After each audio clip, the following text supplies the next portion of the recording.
बिस्मिल्लाहिर्रहमानिर्रहीम। नाज़रीन, आज आप हज़रात को मैंने नज़र बद का एक मुजर्रब अमल आपको बता रहा हूँ।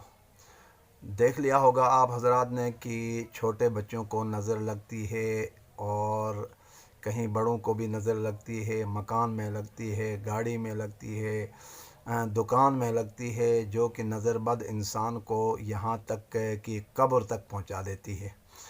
तो अक्सर लोग फिर जब नज़र बद लगती है तो उस वक़्त पीर फ़कीर और दायां बायां आगे पीछे दौड़ भाग करते हैं। और नज़र बद से ऐसा होता है, नज़र बद सिर्फ़ गैर की नहीं, अपनी भी नज़र लग सकती है। नज़र बद यानी कोई किसी चीज़ को आपने देख लिया, बहुत ही खूबसूरत लगने लग गई, तो आपने अपने मुंह से माशा अल्लाह कहना होता है। अगर आपने माशा अल्लाह नहीं कहा तो बस नज़र लग जाएगी, फिर उसमें मतलब बिगाड़ पैदा होगा।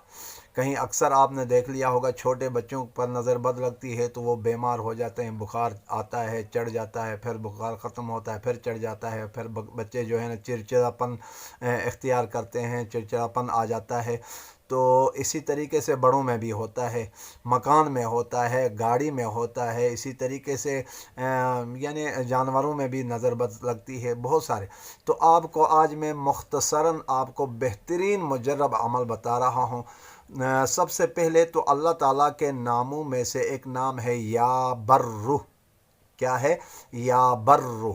यानी आपने या बर्रु बा को रा के साथ सख्ती से आपने रा के ऊपर शद देकर पढ़ना है। बर्रु, या बर्रु 7 मरतबा आपने पढ़ना है। कितनी मरतबा? 7 मरतबा। या बर्रु, या बर्रु, या बर्रु, या बर्रु, इस तरीके से 7 मरतबा पढ़ें और फूंक मारें जिसके ऊपर नज़र, मतलब जिसकी नज़र आपने उतारनी हो।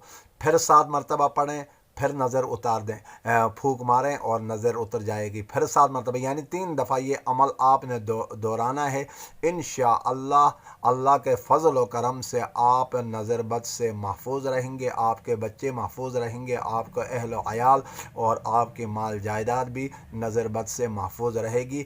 आपने इस वीडियो को सुनना है, इस पर अमल भी करना है और आगे फैलाना भी है। जज़ाकुमुल्लाह खैरन, अहसनल जज़ा।